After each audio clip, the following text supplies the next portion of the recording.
Brian, we don't do things quietly up here in the northeast. That is a massive 22-point win against the table toppers. Immediate reaction? Very proud.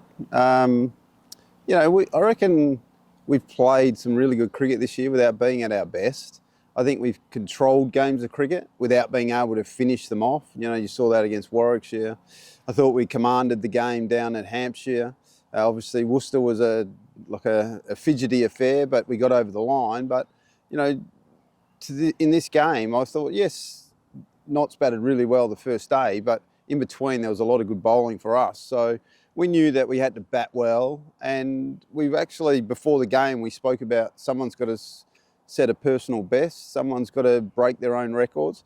I didn't quite realise the club needed to break its own record, but, the control that we showed with the bat, you've got to remember too, we're playing without David Bettingham, who's our number one guy. So, to bat the way we did, to control the game, gave us a chance. We know it's hard here on the last day, but we still gave ourselves a chance.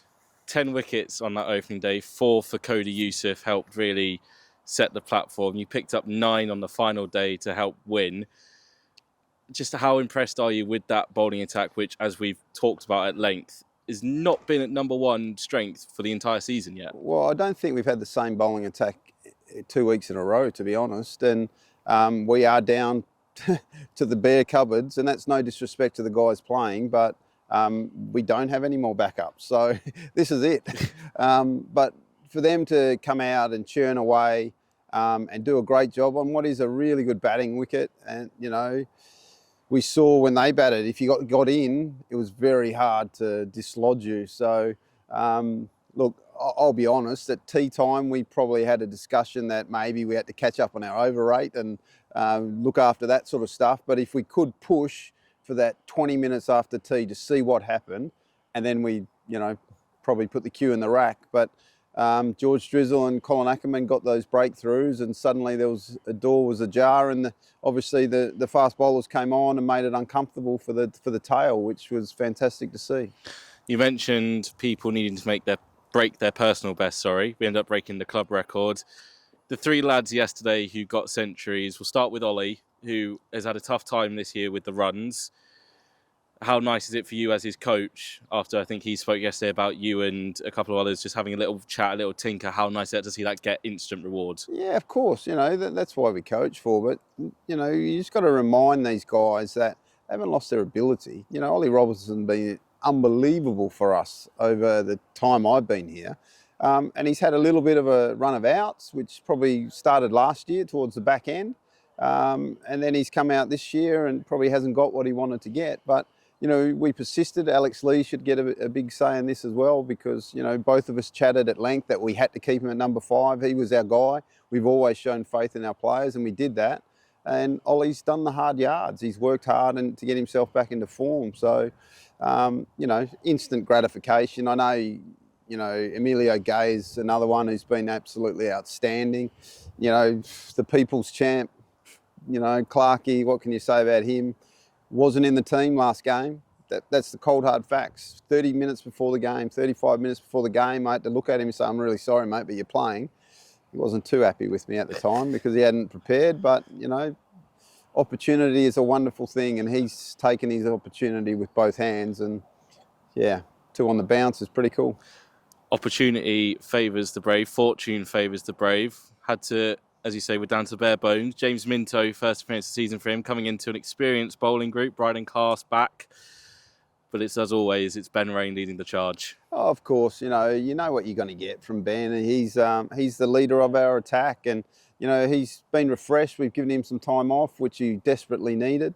And, there's been times, I reckon, in this game where he wasn't quite at his best, but, you just know that he's going to ask for the ball. He's going to keep trucking in for you. He's going to find a way. So, I can't speak about that bowling attack highly enough on, like I say, it's a beautiful batting surface here. So you got to work hard, and you look back at the history of us this year on this ground when everyone says it's a batting paradise.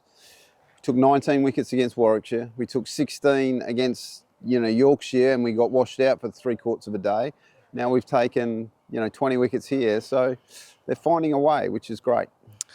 91 off 18 was the equation. We knew that you were never going to shirk away from that.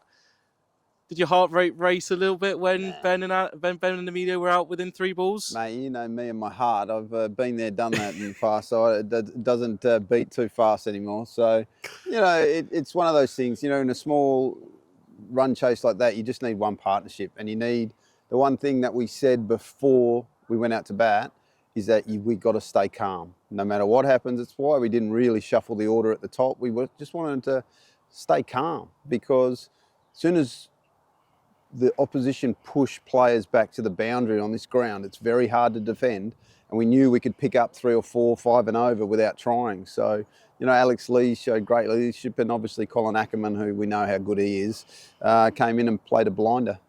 Bryden Cass comes in and hits the winning runs, a massive welcome return for him. We now turn towards Somerset on Friday, if we can turn towards Somerset on Friday. Emotion's still running pretty high after the finish we've just seen. 22 points, rising from 8th to 4th. It's not a bad way to enter that one. Yeah, look, but they're a good team, and they're coming off the back of 2 wins. So, you know, their confidence is up.